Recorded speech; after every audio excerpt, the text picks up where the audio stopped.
إن مشاريع قراصنة الاقتصاد اللي عُرضت على صدام حسين لو كان وافق عليها، كان بإمكانه إنه يظل في الحكم هو وأبنائه من بعده.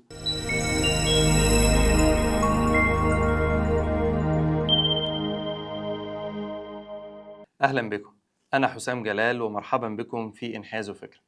اتكلمنا في الجزء الأول والجزء الثاني من الإمبراطورية الأمريكية والاغتيال الاقتصادي للأمم عن تجارب النهب الاقتصادي للإمبراطورية الأمريكية لعدة دول. واتكلمنا في الحلقة اللي فاتت عن مثالين إيران وبنما. وفي الحلقة دي هنتكلم على عدة أمثلة أخرى للدول تم ذكرها في كتاب الخبير الاقتصادي جون بيركنز زي السعودية والعراق والإكوادور.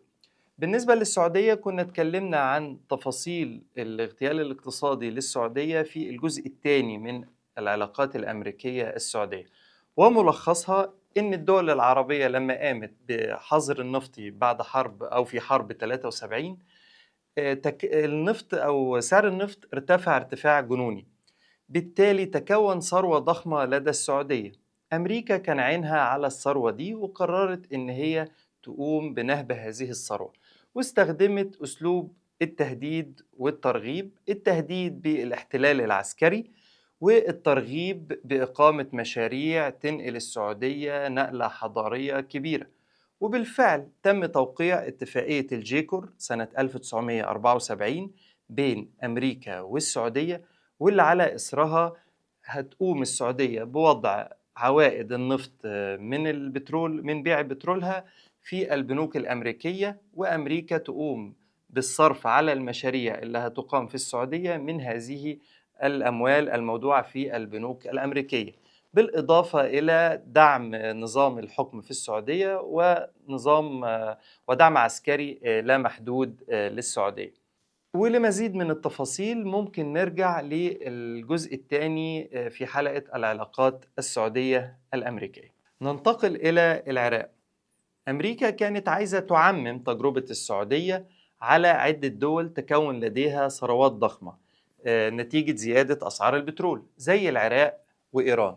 بالنسبة لإيران، قيام الثورة الإسلامية فيها لخبط كل الأوراق، بالتالي ما قدرتش أمريكا تقوم بتجربة السعودية هناك.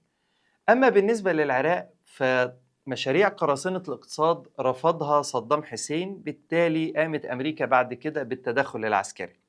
بيقول جون بيركنز إن مشاريع قراصنة الاقتصاد اللي عرضت على صدام حسين لو كان وافق عليها، كان بإمكانه أن يظل في الحكم هو وأبنائه من بعده، لأن أمريكا ما كانش عندها أي مشكلة في التعامل مع صدام حسين اللي هو طاغية وليه كثير من الجرائم، في حالة أن صدام كان وافق أنه يوفر احتياجات أمريكا من البترول، أو أنه ياخد قروض من أمريكا بضمان وعائدات النفط العراقية، أو أنه يعقد اتفاقية زي اتفاقية الجيكور اللي عملتها السعودية مع أمريكا.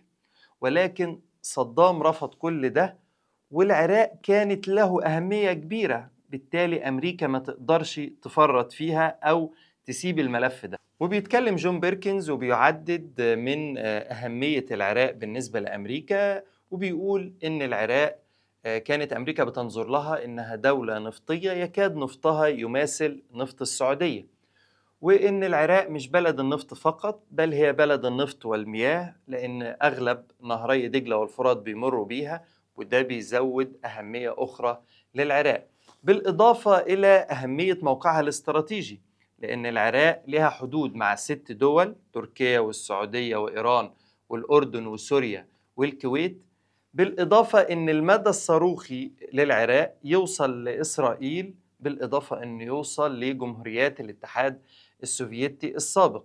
وبيشبه الموقع الاستراتيجي للعراق بحوض نهر هيدسون في أمريكا الشمالية، واللي كان ليه أهمية استراتيجية كبيرة أثناء الثورة الأمريكية. والأمريكان والفرنسيين والبريطانيين وصلوا لقناعة أثناء الثورة الأمريكية إن اللي يسيطر على حوض نهر هيدسون يسيطر على أمريكا الشمالية.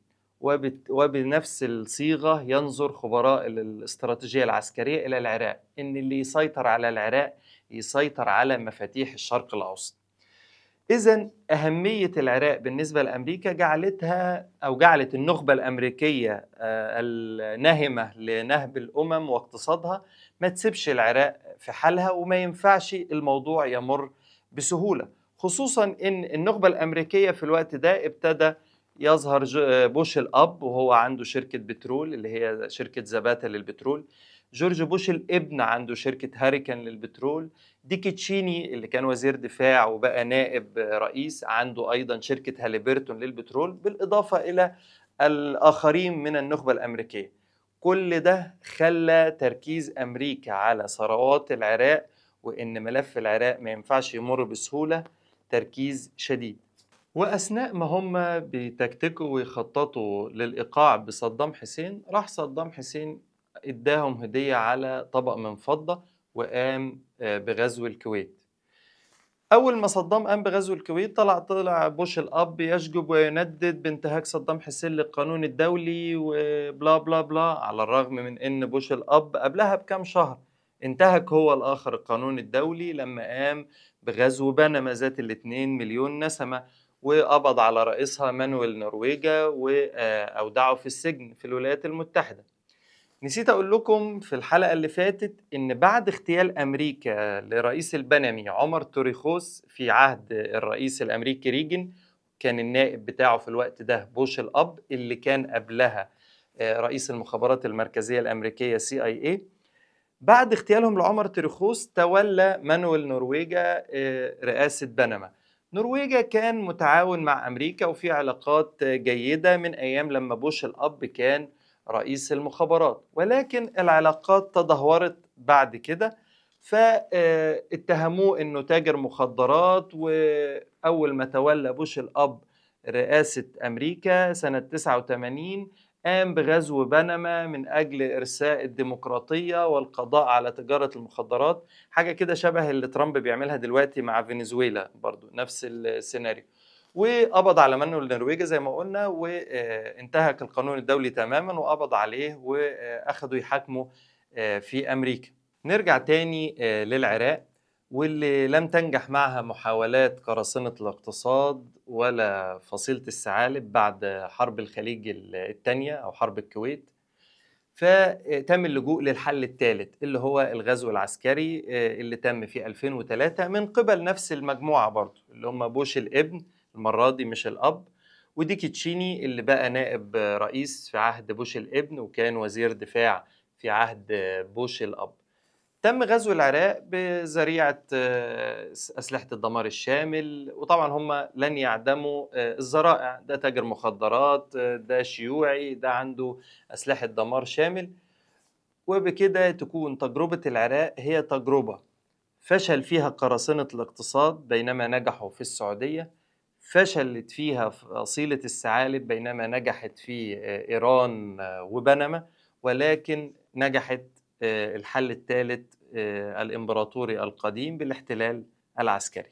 هنتكلم عن دولة تانية نجح فيها قراصنة الاقتصاد في نهب ثرواتها، ولما الدولة دي حبت تخرج بره إطار نفوذهم تدخل فصيلة الثعالب وقاموا باغتيال رئيسها زي ما قاموا باغتيال رئيس بنما. الدولة دي هي الإكوادور.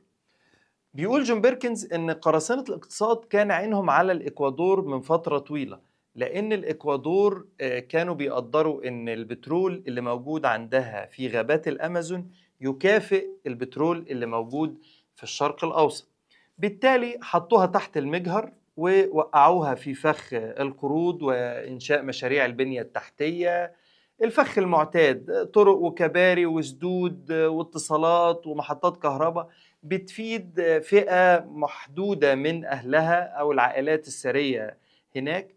وكانت النتيجة إن الإكوادور بعد عدة سنين من لعب قراصنة الاقتصاد تحول 70% من أهلها إنهم بقوا تحت خط الفقر، والدين العام للإكوادور ارتفع من 240 مليون دولار فقط إلى 16 مليار دولار. والإكوادور ما لقتش قدامها حل لسداد ديونها إلا بيع غابات الأمازون اللي مستهدفة بالأساس، أو هو ده الهدف الأساسي لشركات البترول الأمريكية. وبالفعل باعت غاباتها، الحصيلة النهائية بقت إن كل $100 بتبيعه الإكوادور من البترول تتحصل الشركات الأمريكية على $75، وال$25 الأخرى بتسدد بيها ديونها، وفي منهم $2.5 فقط للتعليم والصحة وكل الخدمات اللي بتحتاجها الإكوادور. الإكوادور قصة قصيرة حزينة ولكن فيها بعض التفاصيل هنقوم بذكرها. بيحكي جون بيركنز عن الإكوادور وبيقول إن في منظمة تبشيرية إنجيلية أمريكية اسمها SIL أو المعهد الصيفي للغويات. المنظمة دي كان لها هدف معلن هو دراسة اللغات المحلية في الإكوادور، لكن في الحقيقة هي أحد أذرع شركات البترول الأمريكية. بيقول جون بيركنز إن كان ليهم SIL أو منظمة SIL كان ليهم وسائل غاية في الخبث والتآمر. فبيقول مثلا كانوا يوزعوا أكل على قبائل اللي موجودة في غابات الأمازون، الأكل ده يجيب لهم إسهال، وبعد كده هم يتدخلوا بأدوية علاج الإسهال، أو يرموا أكل للقبائل من خلال الطيارات في أوعية أو سلال. الأوعية دي يكون فيها أجهزة بث صغيرة بتبعث إشارات لقاعدة للجيش الأمريكي قريبة. بمجرد ما حد من القبائل دي تصيبه لدغة تعبان، يصيبه مرض صعب، يلاقي مباشرة طيارة هليكوبتر جت ومعاه المصل الخاص بلدغة التعبان دي أو العلاج المناسب. ناس طيبين قوي قوي يا خال.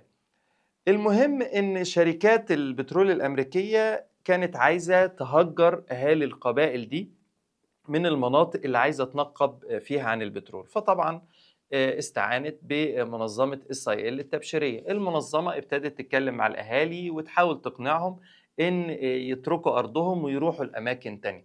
الاهالي طبعا رفضوا، ومع إصرار المنظمة ابتدوا الأهالي يشكوا في أهدافها ونواياها. ابتدى يحصل صدام. الأهالي راحوا قتلوا 5 من منظمة SIL التبشيرية. الدنيا اتقلبت وراحت واحدة من إخوات ال5 اللي اتقتلوا كان اسمها راشيل بانت على ما أتذكر.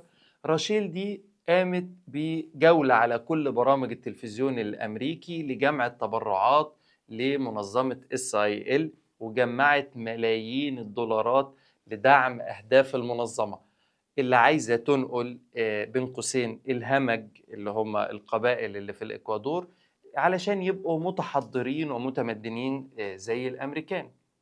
المهم إن خطة تهجير أهالي القبائل من غابات الأمازون كانت ماشية زي الفل، ولكن تشاء الأقدار إن يجي على سدة الحكم في الإكوادور رئيس وطني بيحب بلده هو خايمي رولدس. خايمي رولدس كان شايف إن لازم يتم تعديل السياسات البترولية في البلد، ولازم تستخدم عائدات البترول لإحداث إصلاح اجتماعي وانتشال أهالي الإكوادور من الفقر. وابتدى يهاجم منظمة SIL التبشيرية وأنشطتها المشبوهة، ويهاجم شركات البترول الأمريكية، وقام بطرد منظمة SIL التبشيرية، وقال أنه ينوي إصدار قانون جديد لتنظيم السياسات البترولية في البلد وعلاقتها بشركات البترول الأمريكية. وفي مرة وخايمي رولدس في إحدى المؤتمرات أخذ الطيارة الهليكوبتر بتاعته علشان يروح مكان تاني، فيحدث حادث غامض زي اللي حدث لعمر تيريخوس وتنفجر الطيارة الهليكوبتر ويموت خايمي رولدس. تم اغتيال خايمي رولدس من قبل المخابرات المركزية الأمريكية لأنه وقف في طريق استيلاء أمريكا على بترول الإكوادور، زي ما تم اغتيال عمر تيريخوس لأنه وقف في طريق أمريكا لاستيلائها على قناة بنما. بالتالي بنما والإكوادور هما مثالين متشابهين في فشل قراصنة الاقتصاد، فتم اللجوء إلى فصيلة الثعالب والاغتيالات والأعمال القذرة. وفي النهاية نحب ننوه إن جون بيركنز اتكلم عن تجارب كتير لنهب الأمم وتجارب للقرصنة الاقتصادية، شارك هو بنفسه في كثير منها، زي أندونيسيا لما شارك في تضليل وتضخيم الأحمال الكهربائية في أندونيسيا علشان أندونيسيا تاخد قروض أكبر لإقامة محطات كهرباء. واتكلم عن جواتيمالا اللي لما فكر رئيسها يقوم بإصلاح زراعي للتخلص من سيطرة الشركات الزراعية الأمريكية، قاموا بضرب جواتيمالا بالطيران. تجارب كتير لنهب واغتيال الأمم اقتصاديا بتجاوب على السؤال اللي بدأنا بيه السلسلة دي، وهو هل الحقبة الاستعمارية فعلا انتهت؟ أو هل الاستعمار انتهى ولا تحول لأشكال أخرى للسيطرة والتحكم في الأمم؟ سيطرة وتحكم عن طريق الأموال والقروض، عن طريق التكنولوجيا والداتا، عن طريق اتباع نهج اقتصادي معين مفيد ليهم، أو اتباع أفكار وسلوكيات معينة بيدعموها ومفيدة لهم. بالتالي مفيش أي استقلال عن سيطرتهم وهيمنتهم إلا بأن يكون عندنا نموذجنا المعرفي والتكنولوجي والاقتصادي المستقل عن سيطرتهم وعن أهدافهم. نماذج تكون بتتبع معاييرنا وأهدافنا. بدون نماذجنا المستقلة عن الاستعمار أو عن الدول الغربية مش هيكون هناك أي أمل في الاستقلال. شكرا لكم. السلام عليكم ورحمة الله وبركاته.